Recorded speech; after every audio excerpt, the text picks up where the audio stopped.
Para sahabat kanal hukum dan lawyer Elias Daburnot, selamat sore, salam sejahtera dan sehat untuk sahabat-sahabat Elias Daburnot. Sore hari ini saya ingin mengajak para sahabat untuk mendengarkan menyimak contoh sebuah surat gugatan perbuatan melawan hukum ya. Siapa tahu ada di antara teman-teman yang mengalami situasi atau menghadapi kasus serupa. Surat ini bisa menjadi salah satu acuan atau referensi bagi teman-teman ya. Kita langsung saja pada isi surat gugatan ini ya.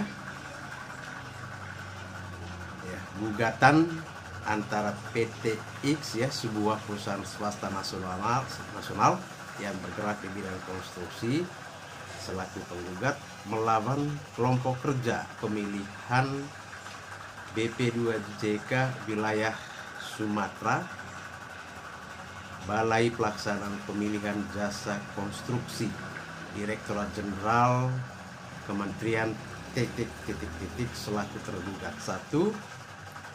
2.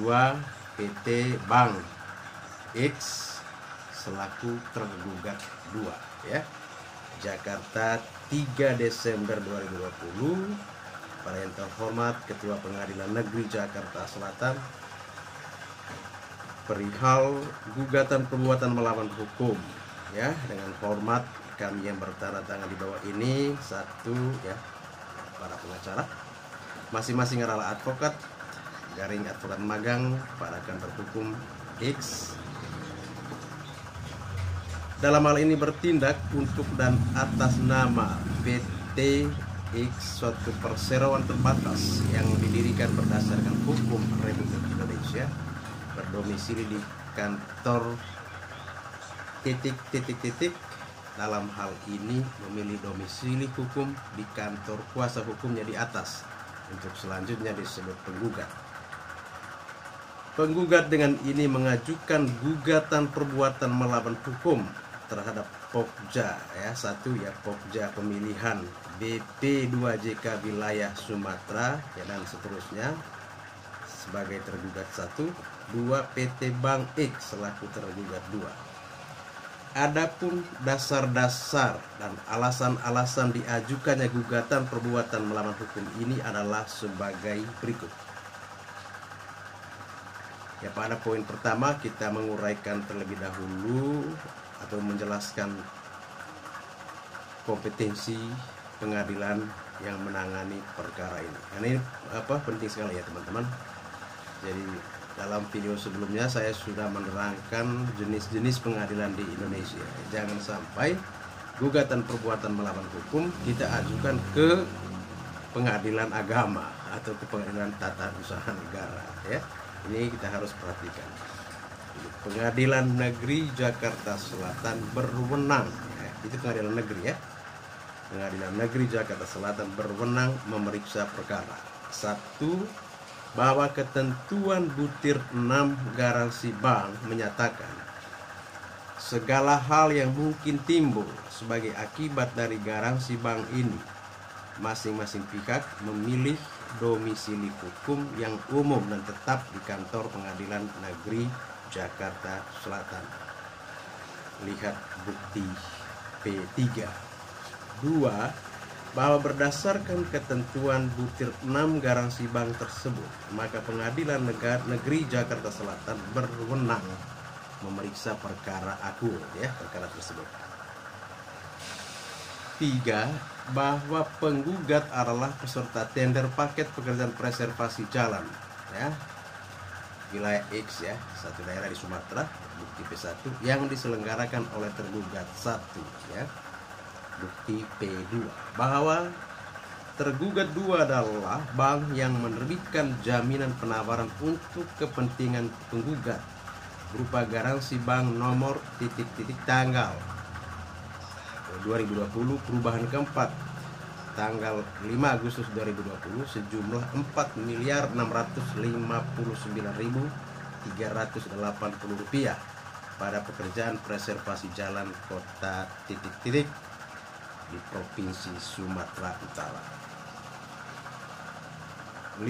bahwa berdasarkan surat nomor titik tertanggal 26 November 2020 perihal permohonan penyerahan jaminan penawaran asli, ya bukti P4, tergugat 1 telah meminta kepada penggugat asli garansi bank tanpa disertai dengan alasan apakah diminta dalam kaitan pelaksanaan kewajiban peserta atau berkaitan dengan sanksi. 6. Atas permintaan tergugat 1 tersebut, penggugat menyampaikan bahwa berdasarkan informasi pada inbox LPSE Kementerian X tertanggal 27 November 2020 diinformasikan bahwa pada tender pekerjaan preservasi jalan kota X, ya, tender telah dibatalkan sehingga permintaan asli jaminan penawaran menjadi tidak relevan. 7. Bahwa pada tanggal sekian 2020 tergugat 2 mengirimkan surat kepada penggugat nomor tanggal 30 November 2020 bukti P6, ya, dan menginformasikan kepada penggugat bahwa tergugat 1 telah mengirimkan surat kepada tergugat 2, yaitu surat nomor sekian tanggal 17 November 2020, ya bukti P7, nomor X tanggal 17 November 2020 bukti P8, dan nomor X tanggal 17 November 2020 bukti P9 perihal permohonan pencairan garansi bank berdasarkan alasan penggugat wan prestasi tidak menghadirkan pembuktian kualifikasi sebagaimana dimaksud dalam ketentuan pasal 3112 IKP yang dikutip kembali pada butir 4 garansi bank. Bahwa penggugat telah menyampaikan surat nomor tertanggal 1 Desember 2020, ya bukti P10, kepada tergugat 2 yang meminta tergugat 2 menolak permohonan pencairan garansi bank yang diajukan oleh pihak manapun apabila diajukan berdasarkan alasan yang melanggar ketentuan pasal 78 ayat 1, ayat 4 dan ayat 5 Perpres nomor 16 tahun 2018 dan tanpa disertai pernyataan wan prestasi peserta serta tanpa adanya keputusan sanggah atau banding dan putusan pengadilan. 9. Bahwa pada tanggal 1 Desember 2020 tergugat 2 mengirimkan surat nomor tertanggal 30 November 2020 mengenai klaim garansi bank kepada penggugat untuk mempersiapkan dana dan konfirmasi nomor rekening untuk pembayaran klaim. Bukti lihat bukti P6, ya. 10. Bahwa terbukti tergugat 1 dan tergugat 2 bermaksud mencairkan garansi bank nomor tersebut. 11. Bahwa penggugat telah mengingatkan tergugat 2 untuk menolak permohonan pencairan garansi bank, ya bukti P11, karena tergugat 1 memberlakukan ketentuan pasal 31.12 IKP sebagai alasan pencairan garansi bank yang melanggar ketentuan pasal 78 ayat 1, ayat 4 dan ayat 5 Perpres nomor 16 2018 yang mencantumkan secara tegas perbuatan atau tindakan peserta pemilihan yang dikenakan sanksi pencairan jaminan dalam pelaksanaan pemilihan penyedia dan tidak termasuk perbuatan atau tindakan peserta yang tidak menghadiri pembuktian kualifikasi sebagaimana dimaksud ketentuan pasal 31.12 lembar instruksi kepada peserta LKP, ya bukti P12, yaitu pasal 78 ayat 1 perbuatan atau tindakan peserta pemilihan yang dikenakan sanksi dalam pelaksanaan pemilihan penyedia adalah A. Menyampaikan dokumen atau keterangan palsu atau tidak benar untuk memenuhi persyaratan yang ditentukan dalam dokumen pemilihan. B. Terindikasi melakukan persekongkolan dengan peserta lain untuk mengatur harga penawaran. C. Terindikasi melakukan KKN dalam pemilihan penyedia. Atau D. Mengundurkan diri dengan alasan yang tidak dapat diterima oleh pejabat pengadaan atau pokja pemilihan atau agen pengadaan. Ayat 4. perbuatan atau tindakan sebagaimana dimaksud pada ayat 1, ayat 2, dan ayat 3 dikenakan A. Sanksi digugurkan dalam pemilihan, B. Sanksi pencairan jaminan, C. Sanksi daftar hitam, D. Sanksi ganti kerugian, dan atau E. Sanksi denda. Ayat 5. Pelanggaran atas ketentuan sebagaimana dimaksud pada A. Ayat 1 huruf A sampai dengan huruf C dikenakan sanksi digugurkan dalam pemilihan, sanksi pencairan jaminan penawaran, dan sanksi daftar hitam selama 2 tahun. B. Ayat 1 huruf D dikenakan sanksi pencairan jaminan penawaran dan sanksi daftar hitam selama 1 tahun. C. Ayat 2 dikenakan sanksi pencairan jaminan penawaran dan sanksi daftar hitam selama 1 tahun. D. Ayat 3 huruf A dikenakan sanksi pencairan jaminan pelaksanaan atau sanksi pencairan jaminan pemeliharaan dan sanksi daftar hitam selama 1 tahun. E. Ayat 3 huruf B sampai dengan huruf E dikenakan sanksi ganti kerugian sebesar nilai kerugian yang ditimbulkan, atau F. Ayat 3 huruf F dikenakan sanksi denda keterlambatan. Bukti P13. Nomor 12, bahwa namun peringatan yang disampaikan oleh penggugat kepada tergugat 2 tidak ditanggapi oleh tergugat 2.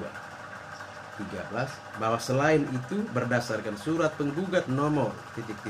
tertanggal 7 Desember 2020 perihal permasalahan garansi bank, penggugat menyampaikan kembali peringatan kepada tergugat 2 yang pada pokoknya meminta tergugat 2 untuk tidak mencairkan garansi bank karena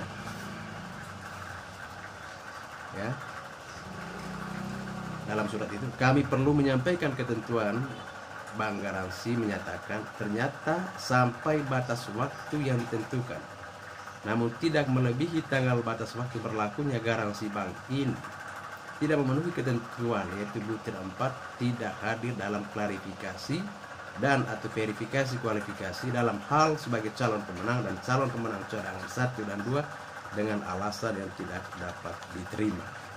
4,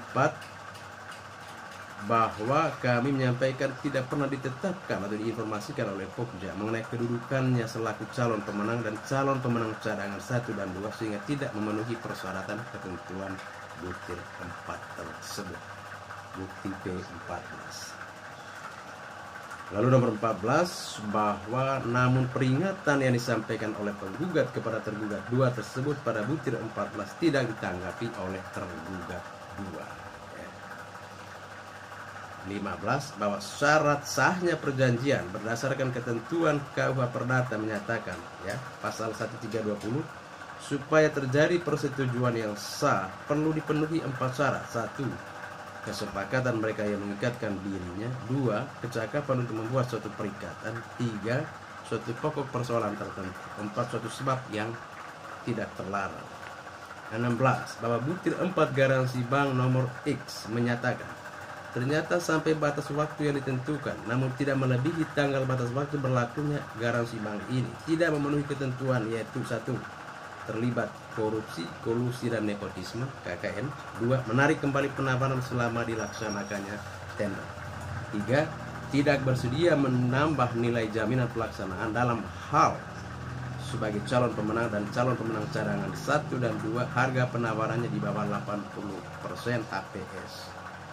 4, tidak hadir dalam klarifikasi dan atau verifikasi kualifikasi dalam hal sebagai calon pemenang dan calon pemenangan cadangan 1 dan 2 dengan alasan yang tidak dapat diterima. Atau 5, mengundurkan diri atau gagal tanda tangan kontrak sebagaimana ditentukan dalam dokumen pemilihan yang diikuti oleh yang dijamin. 17, bahwa terdapat kekhilafan. Ternyata syarat pencairan yang tercantum pada butir 4 dalam garansi bank nomor X tersebut melanggar ketentuan pasal 78 ayat 1, ayat 4 dan ayat 5 Perpres nomor 16 tahun 2018. 18, bahwa dengan demikian garansi bank nomor X tersebut tidak memenuhi syarat sahnya perjanjian, yaitu tidak memenuhi syarat objektif yang berakibat garansi bank nomor X tersebut batal demi hukum tanpa perlu meminta pembatalan ke pengadilan. bahwa karena ketentuan butir 4 persyaratan dalam garansi bank nomor X tersebut melanggar ketentuan pasal 78 ayat 1, ayat 4, dan ayat 5 Perpres nomor 16/2018, maka garansi bank nomor X tersebut tidak memenuhi syarat objektif, maka garansi bank nomor tersebut batal demi hukum, null and void. Tergugat 1 dan tergugat 2 telah melakukan perbuatan melawan hukum overmatida yang merugikan penggugat. 20. Bahwa tindakan tergugat 1 yang mencantumkan persyaratan butir 4 pada garansi bank nomor X adalah perbuatan melawan hukum yang melanggar ketentuan pasal 78 ayat 1, ayat 4, dan ayat 5 Perpres nomor 16/2018. 21. Bahwa tindakan tergugat 2 yang meminta pencairan garansi bank nomor X meskipun penggugat telah menyampaikan permintaan agar tergugat 2 menolak permohonan pencairan garansi bank yang diajukan oleh pihak manapun berdasarkan alasan yang melanggar ketentuan pasal 78 ayat 1, ayat 4, dan ayat 5 Perpres nomor 16 tahun 2018 tersebut adalah perbuatan melawan hukum yang melanggar ketentuan pasal 78 ayat 1, ayat 4, dan ayat 5 Perpres nomor 16 2018. 22. Bahwa tindakan tergugat 1 dan tergugat 2 tersebut merupakan tindakan yang sewenang-wenang dan melanggar hak subjektif dari para penggugat. 23. Bahwa selain melanggar hak subjektif penggugat, tindakan-tindakan tergugat 1 dan tergugat 2 tersebut dapat mengakibatkan penggugat mengalami kerugian, yaitu jenis kerugian nilai garansi bank nomor X jumlah Rp4.690.308.000. 24. Bahwa terdapat hubungan kasualitas antara perbuatan melawan hukum tergugat yang melanggar hak subjektif pada penggugat dan merupakan tindakan sewenang-wenang tersebut di atas dengan kerugian yang dialami oleh para penggugat. 25. Bahwa berdasarkan uraian sebagaimana tersebut di atas, tindakan tergugat 1 dan tergugat 2 telah memenuhi unsur-unsur perbuatan melawan hukum sebagaimana dimaksud di dalam ketentuan pasal 1365 KUH Perdata, yaitu tiap perbuatan melanggar hukum yang membawa kerugian kepada orang lain mewajibkan orang yang karena salahnya menerbitkan kerugian itu mengganti kerugian tersebut. 26. Bahwa jurisprudensi dan doktrin menyatakan bahwa perbuatan melawan hukum tidak hanya melanggar undang-undang akan tetapi juga melanggar kaidah kesusilaan dan kepatutan. Pada tahun 1919, Hogerat mulai menafsirkan perbuatan melawan hukum dalam arti luas pada perkara Lindenbaum C.V. Cohen dengan mengatakan perbuatan melawan hukum harus diartikan sebagai berbuat atau tidak berbuat yang bertentangan dengan A. Hak subjektif orang lain, B. Kewajiban hukum pelaku, C. Kaidah kesusilaan, D. Kepatutan dalam masyarakat. 27. Bahwa penggugat telah mengajukan surat nomor ... tertanggal 1 Desember 2020 yang meminta tergugat 2 menolak permohonan pencairan garansi bank agar mencegah terjadinya kerugian, namun belum mendapatkan tanggapan yang memadai. Tentang putusan provisi, memerintahkan kepada tergugat 2 untuk membekukan atau memblokir garansi bank nomor X dan menghentikan segala aktivitas penjualan, pengalihan, pemindah tanganan, pencairan dan atau segala gangguan atas garansi bank nomor X selama perkara ini diperiksa sampai dengan adanya putusan pengadilan yang berkekuatan hukum tetap. Tentang sita jaminan konservatoire des lois 28, untuk menjamin tergugat 1 dan tergugat 2 melaksanakan isi putusan pengadilan negeri, maka sepatutnya majelis hakim yang mulia mengabulkan dan menyatakan sah dan berharga sita jaminan konservatoire des lois atas harta dan tidak bergerak tergugat 1 dan tergugat 2 yang akan dimintakan kemudian oleh penggugat secara terpisah. Tentang putusan dapat dijalankan lebih dahulu meskipun ada banding dan kasasi with verba di fora. 29.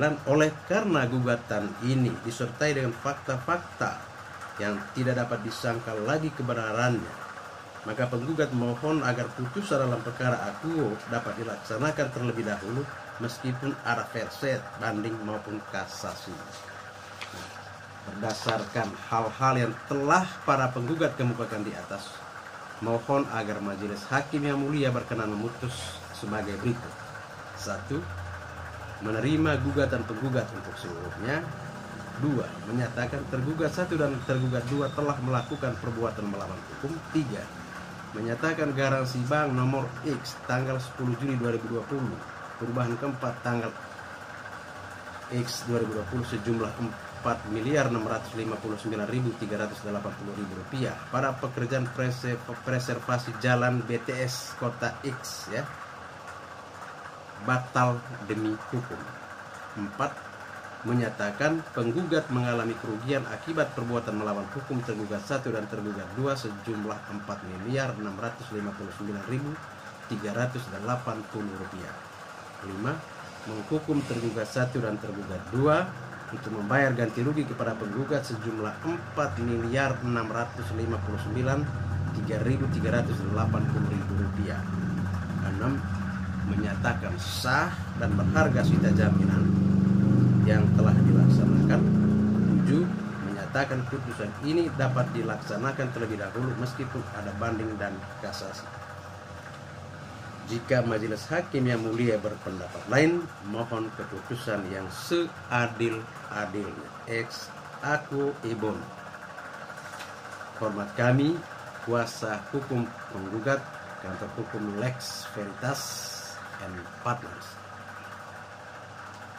Jadi ya teman-teman, itu adalah contoh surat gugatan PMH ya, perbuatan melawan hukum ya. Ini adalah salah satu varian atau bentuk contoh surat gugatan tanpa menutup kemungkinan bagi teman-teman untuk mendengarkan atau mencari referensi lain. Saya kira demikian saja ya teman-teman. Terima kasih atas perhatiannya. Salam Elias Daberno.